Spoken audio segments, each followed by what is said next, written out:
All right. So, Great. thank you very much, Jonathan. And it's my pleasure to be with you here. And I would like, to say thank you for the great website and for the great efforts that you do. I have been, watching all the interview series and great efforts that you do interviewing experts in the, neuromodulation. So thank you for what you do. Yeah. My name is Saif Mashaqi. I am a pulmonary critical care and sleep physician. I completed my medical degree from University of Jordan, Faculty of Medicine in University of Jordan. And then after that, I moved to the United States, and I completed my internal medicine residency in Marshall University School of Medicine in Huntington, West Virginia. And from there, I decided that I would like to be a pulmonologist. So I joined the pulmonary fellowship program there. And, from there you keep changing, and you are not sure what is your next step. So I remember when I was a first year fellow, I'm still in love with pulmonary medicine. But when you are in your first year, you do elective course, and I had the chance to do sleep medicine. It's one of the core electives in your pulmonary fellowship. So I started exploring that world when I was a first year pulmonary fellow. And when I start interviewing patients with sleep related breathing problems, especially obstructive sleep apnea, obesity, hypoventilation syndrome, I start exploring what these patients go through, and how they suffer, and how can sleep apnea affect different aspects of their life. And from there, I started to be interested in sleep medicine. And actually, I talked to my mentor, and I started looking for resources. And from that point, my interest in sleep medicine started. And he advised me to look for a sleep medicine fellowship. So after I finished pulmonary and critical care, I was looking for a place where I can do not only a good sleep medicine training, but actually an exceptional training. So I moved to the Cleveland Clinic in Cleveland, Ohio, and I was lucky to be or to get an acceptance there. And I completed a 1 year training in sleep medicine. And it was actually a very busy year, but I can say that it was a great year, and it prepared me for or to be a great sleep physician. So I finished my sleep medicine training there in 2012. And then from there, I was ready to practice as a pulmonologist, intensivist, and sleep medicine physician. So, by that time, I was ready to practice. So I wanted, to practice all these specialties as a pulmonologist, intensivist, and sleep medicine. But again, I start noticing that my passion in sleep medicine was kicking in again. So I decided, and actually that was a brave decision from me. I decided to just devote my practice to sleep medicine. Mm. So I decided to practice 100% sleep medicine. Mm. And actually, I do not regret this decision. I think that was a great decision, and I am still happy with this decision. But there was a change to this decision. So initially, I wanted to do a clinical, 100% clinical sleep medicine. So I just wanted to, just treat patients and spend all my time treating patients.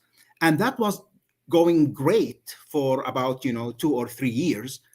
But then again, there was something missing in the equation. And I was still feeling that there is something going wrong. What is missing? So I start feeling that I need to add something to the field of sleep medicine. And I start feeling that I need to contribute to sleep medicine research. And that was a little bit hard initially at the place that I was practicing in, which was in Fargo, North Dakota. That was the place that I was in.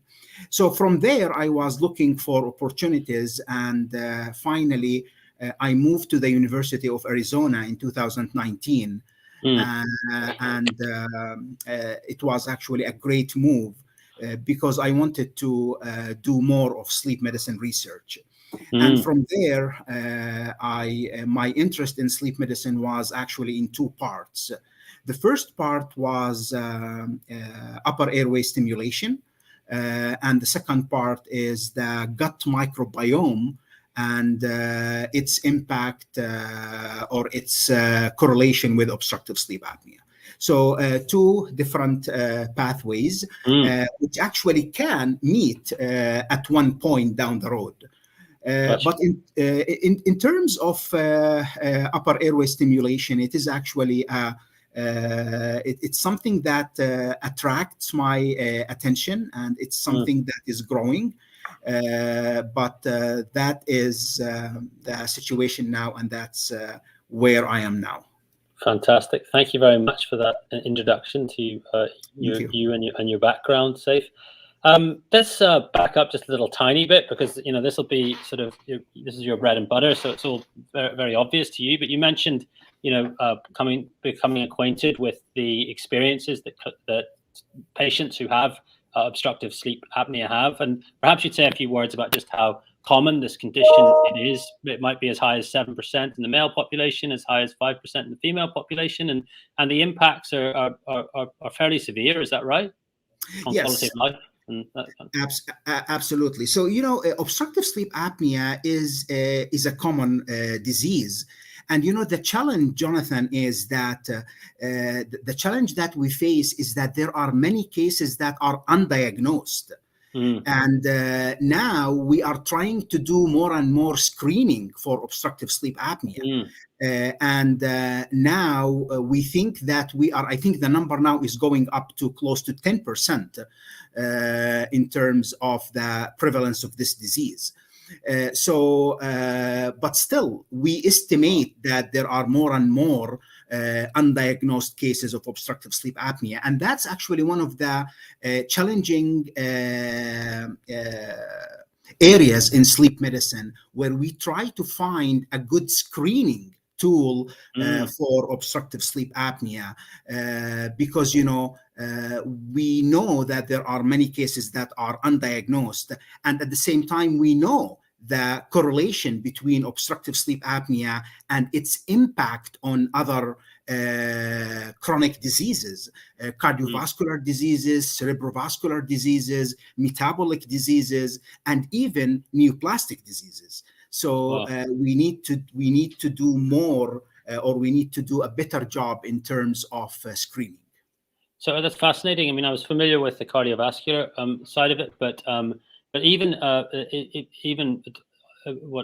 in sort of oncological risk in terms of? Yes, there is actually now, although it is not still that strong, there is actually some preliminary data talking about the correlation between obstructive sleep apnea and some malignancies. Wow. It is still not that strong, but even some malignancies like melanoma in some experiments, we don't know why. But there is some evidence coming from animal experiments. Could be, but you can imagine hypoxia, free radicals. Yes, intermittent hypoxia. Potential mechanisms. Fascinating. So, so it's a severe. I mean, it's a huge disease burden, and the impact is potentially enormous, and all the more seriously, perhaps some very large fraction of these people don't even know that they have it. So. Absolutely. So I guess the nerve stimulation in this scenario relates, I think, typically to the hypoglossal nerve, and that's a nerve I haven't thought about for a very long time. I guess since my clinical days when I did my cranial nerve exams, and I learned to test hypoglossal function by getting patients to wiggle their tongue about, and then I stopped thinking about it. So, but it's actually reading a little bit around the anatomy and stuff. It's a rather intricate and beautiful piece of biological machinery, right? Yes. So it is actually a fascinating modality of treatment. And here, Jonathan, I just would like to just briefly mention that, that the gold standard for treating obstructive sleep apnea is CPAP. And, that had been the gold standard. But, what we had been facing over many years is that, CPAP had been a problem for many patients. Yeah. And, many patients had been struggling with having the mask over their nose and their mouth. And, they complain all the time about using this device. So that actually urged that, looking for alternative options of treatment.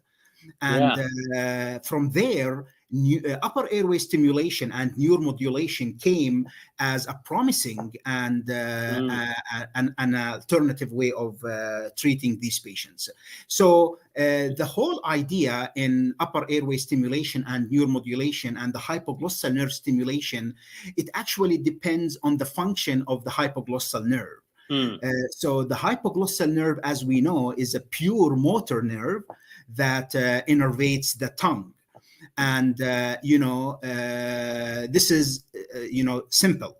And we know that the hypoglossal nerve, it divides into many branches that supplies many muscles in the tongue.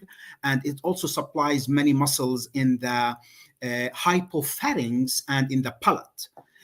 So if you look at the anatomy of the upper airway in the palate, the soft palate and the hard palate, the way that the hypoglossal nerve innervates this muscle, it's actually fascinating in a way that the end result is to keep the hypopharynx open and maintain the patency of the hypopharynx. And that is actually the idea from using the neuromodulation in order to stimulate this nerve and at the same time stimulate the muscles that will subsequently keep the upper airway open and maintain the patency of the hypopharynx. Gotcha, yeah. So I'm just trying to see if we can, let's see if we can pull up a bit of some anatomy here, because you just, talk. And then we can try and sort of flesh out a little bit what exactly this one. Yeah, that's wonderful. Nice one, yes, that's great. That's what Lainey's saying. I think that's enough. What are we looking at here? So what we are looking at actually is this is simply the main trunk of the. Can you see my pointer? I don't think you can see it. Oh, yeah. I can see a pointer, but I'm not sure if it's yours or Elaine's. The white one, the white pointer. Okay, so close to the big red arrows, you can see the main trunk of the hypoglossal nerve, which is yellow. So this is the main trunk of the hypoglossal nerve. Now it's divided into several branches that supplies two group of muscles. These two group of muscles, they actually work in two opposite functions. Some of these muscles, they actually protrude the tongue, and the other group of muscles, they cause retrusal of the tongue. Now, the goal in order to help patients with obstructive sleep apnea is to cause protrusion of the tongue. Because what had been found is that if you cause a minimal protrusion of the tongue during sleep, that is how you can help these patients by opening the airway. So just going back a little bit to the pathophysiology of obstructive sleep apnea, what happens during sleep in patients with obstructive sleep apnea is that simply the hypopharynx is narrowed. So that space is completely narrowed, and there is a complete collapse during sleep. And when you have a complete collapse, that's actually when you have an apnea. So how you can help these patients, you need to keep this space open during sleep. And that's what the CPAP does. With the CPAP, you provide a continuous column of air that will provide an air stent during sleep that keep that space open. Now, with the neuromodulation, what you do is you stimulate the hypoglossal nerve, and the hypoglossal nerve will stimulate the protrusion of the tongue by stimulating the genioglossus muscle. Right. So the genioglossus muscle, when it's stimulated, it will cause protrusion of the tongue. So simply, when you protrude the tongue, that will open the airway. And so you are focusing mainly on the green area. So stimulating the protrusal fibers of the tongue that will cause protrusion of the tongue will result in an opening of the airway. Now you have to be careful here, because some of the nerve fibers that also are innervated by the hypoglossal nerve can cause retrusal of the tongue. So if you stimulate these nerve fibers, you will cause retrusal of the tongue. So when you have protrusion and retrusion, the end result will be maybe closure of that airway space again. So for example, with the Inspire device, which is the only FDA approved device so far for treating obstructive sleep apnea, it focuses on the green area. So it focuses on stimulating the protrusal nerve fibers. So when this device is implanted, the stimulating lead of this device is wrapped around the nerve fibers of the hypoglossal nerve that stimulates the protrusal fibers.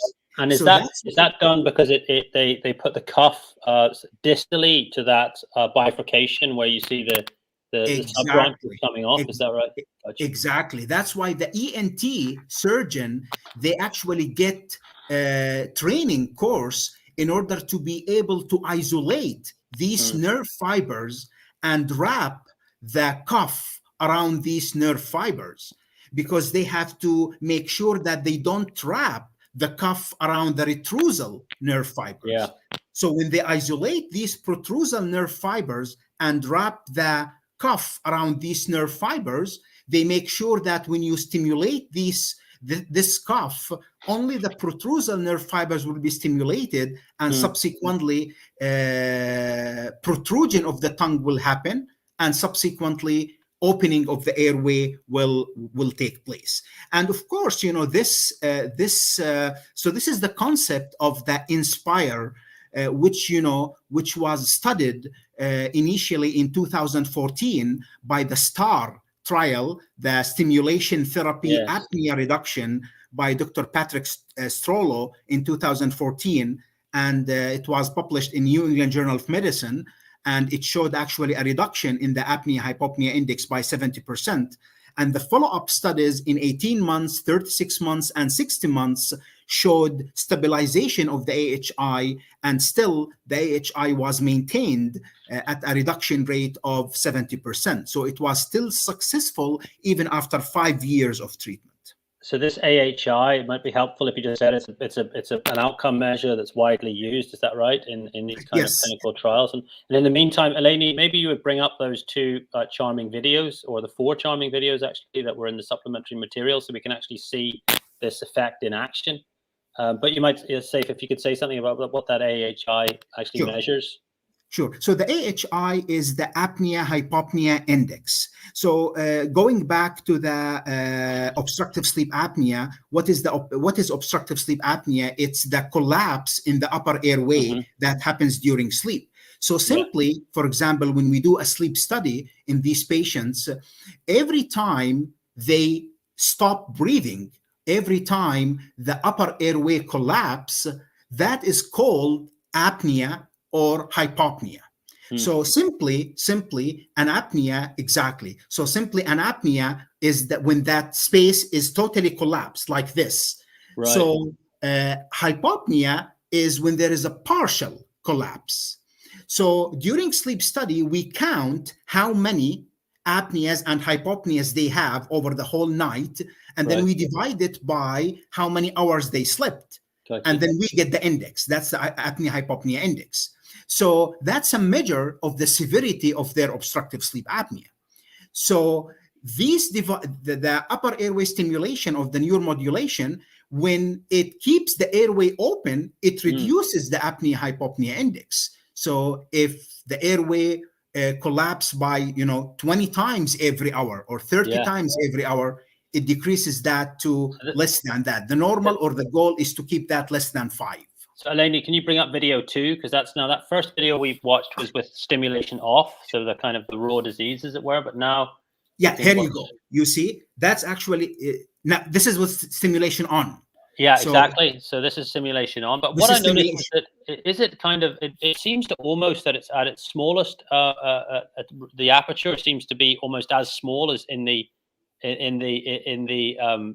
off condition, but it seems like it becomes more patent in the other part. Is that right? Is that the kind of effect? Yes. So first of all, the stimulation it happens at a frequent or at a specific rate. Yeah. It is not tailored to the occurrence of the apnea. So it happens always at a specific rate. Like, for example, 1 time every 3 seconds. We program that, okay? Right. So every time you have the stimulation, you can see how the airway is open. So the stimulation happened at a specific rate, because many patients, they think that the device is programmed only to happen when there is an apnea. That is not right. It happens at a specific rate, no matter what, whether you have an apnea or not. Yeah. So that happens throughout the whole night. Doesn't the Inspire device also have a sensor probe that presumably measures when you're breathing in and out? Yes. So what's that for, if not for entraining the stimulation to the breathing cycle? Absolutely. So it has actually it has 2 leads. So there is one, the stimulation lead that stimulates the hypoglossal nerve, and the other one is the sensing lead, which is placed in proximity to the pleura. So as you said, the Inspire is actually a device that sync the stimulation to the breathing cycle. So every breath, so the delivery of the stimulus is synced to the breathing cycle. So every breath you deliver a stimulus. Now, that is unique to the Inspire. There are other devices, and there is actually some devices that are coming now that are not synced to the respiratory cycle. So only Inspire is the one that is synced to the respiratory cycle and to the breathing cycle. So one thing I was wondering about is, like, of course you can.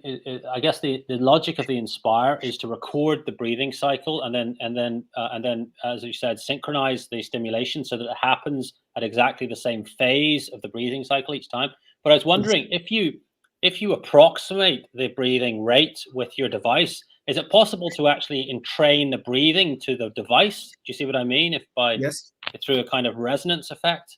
Is that something that happens? Yes. Or yes, it absolutely it does. So it syncs the delivery of the stimulus to the breathing, but it doesn't sync the delivery of the stimulus to the apnea or the severity of sleep apnea. So, for example, if you have a breathing cycle but you don't have an apnea, you will still have the stimulus. Of course, I see. Yeah.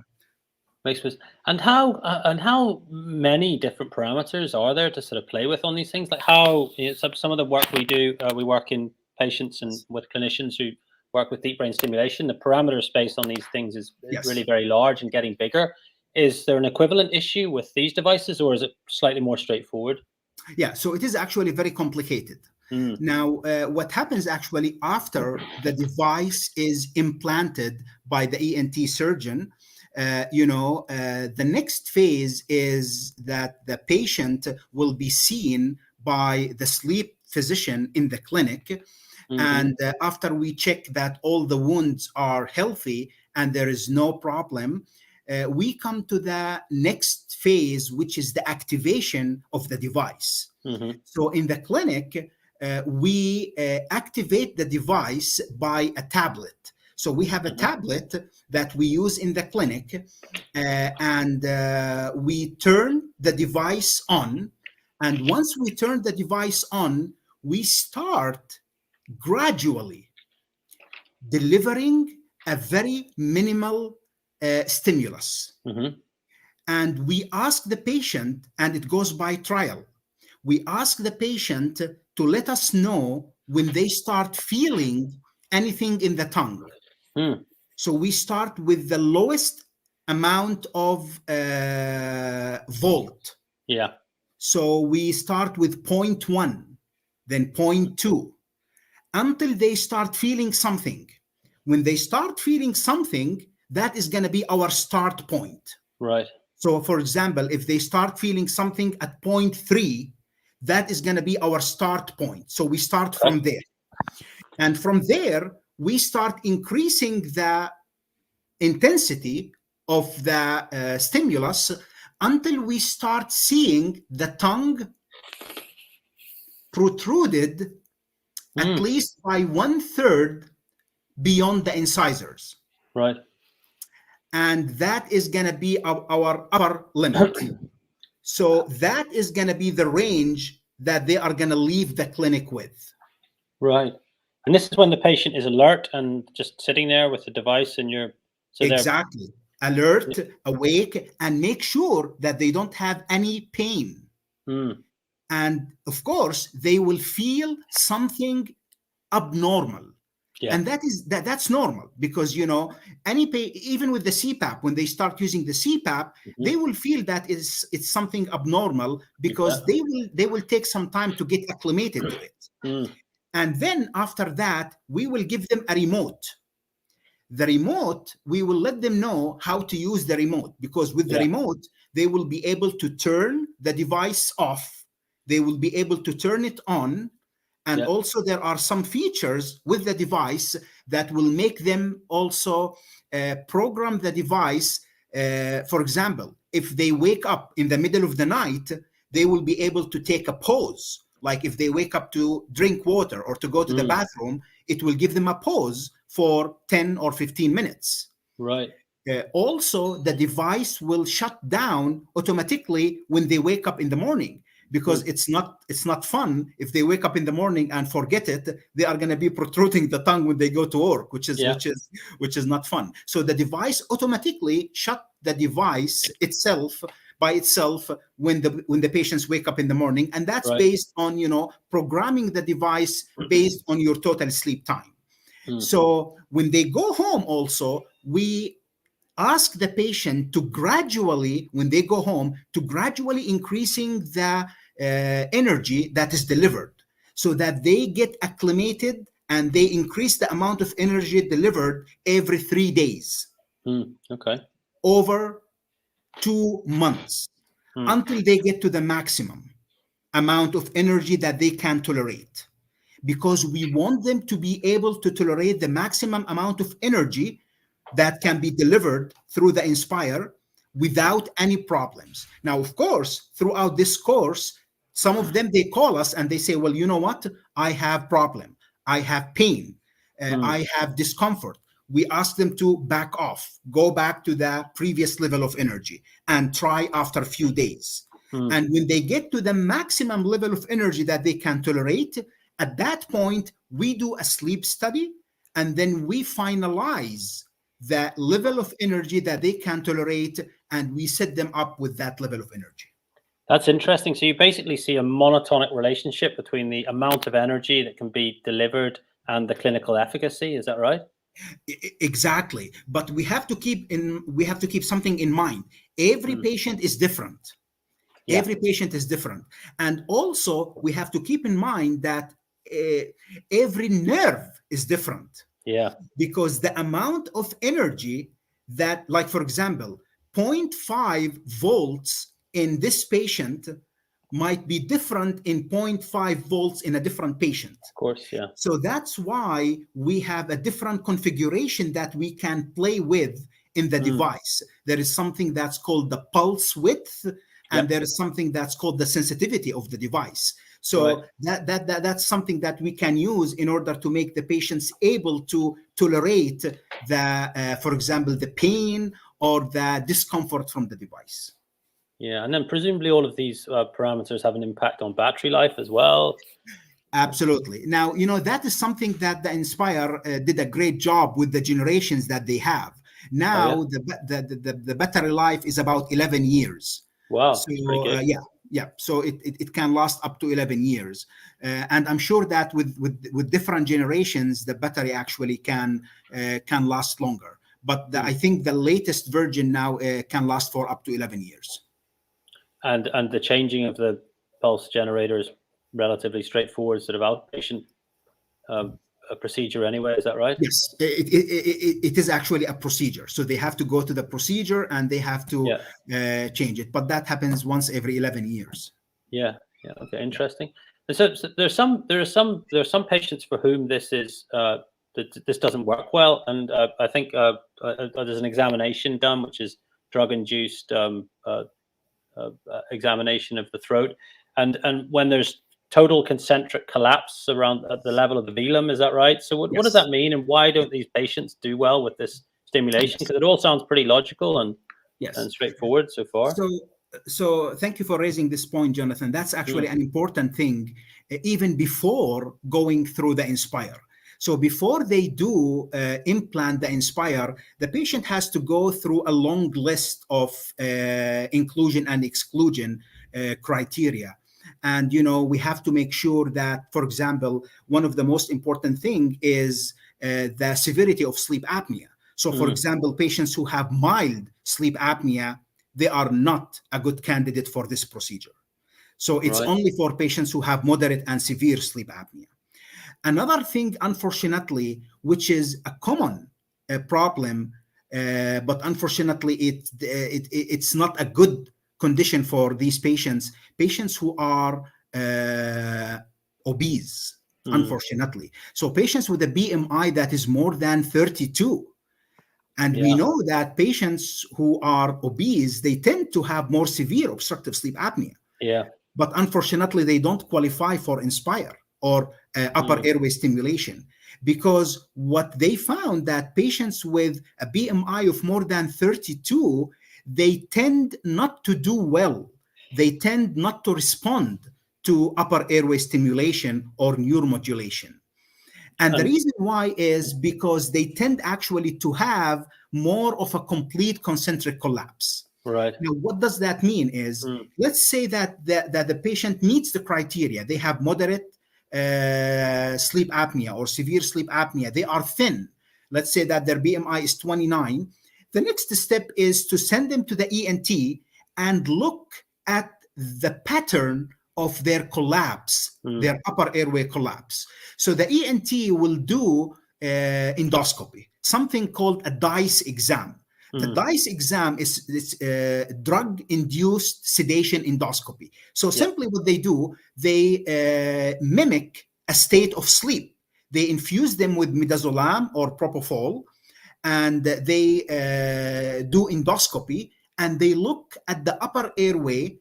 How does it collapse when they have sleep apnea? Now, if there are two types of collapse. If the collapse comes from all the way, like from all sides, we call it as complete concentric collapse, then upper airway stimulation tend to fail in these patients. It tends actually to do well if the collapse comes from the anteroposterior axis, or what we call it as the palatal axis, not from all the walls, just only from the anteroposterior axis. So if they have that, and that is a decision that's made by the ENT, then they tend to do well with the Inspire or the hypoglossal nerve stimulator. So patients with obesity or severe obesity, most of them tend to have complete concentric collapse, and that's why they tend not to do well with hypoglossal nerve stimulator. Now, Jonathan, I would like to add one point.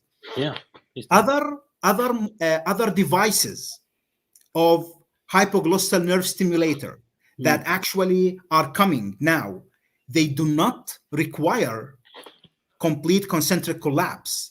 And there is actually some data from these devices that showed some success in patients with complete concentric collapse. That's interesting. So actually there is something called the bilateral hypoglossal nerve stimulation. Right. So the bilateral hypoglossal nerve stimulation, there is actually a case report about having a success in patients with complete concentric collapse. Right. So this device, it looks like when you do a bilateral hypoglossal nerve stimulation, you might have some success in patients with complete concentric collapse. There is also another device coming called Livanova. And actually, the University of Arizona is one site. It is actually we are one site in the trial. And it is actually in phase 3 trial now. So this device does not actually require complete concentric collapse. So for Inspire, yes, complete concentric collapse will rule you out. Will rule you out from the Inspire. But is that the case for all upper airway stimulation devices? We don't know. So can Inspire not be deployed bilaterally? So far, no. It's only unilateral, and usually it's on the right side. Okay.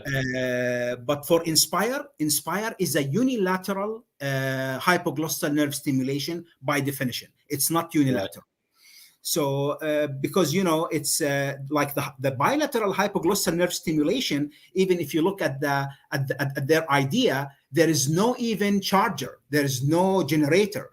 It is just a device that is implanted, and the charger or the quote unquote battery is external. So there is no implantation of any battery. So solves the battery problem. Exactly. They try to go with less and less incisions because they try to be less and less or actually more and more conservative. So with Inspire, we are talking about 3 incisions. now they are trying to minimize the number of incisions to be, to maintain more and more safety. Yeah, of course. Yeah, makes sense. So we've got a lot of exciting prospects on the horizon for this area. Absolutely. I'm conscious of time, Saif, but I wanted to say thank you very, very much for a fascinating and expert tour and of this area, and some insights into what's going on and what we can look forward to seeing in the future. Thank you very much, Jonathan. Again, it's my pleasure, and I really appreciate it. Appreciate your time, and thank you again for having me. Not at all.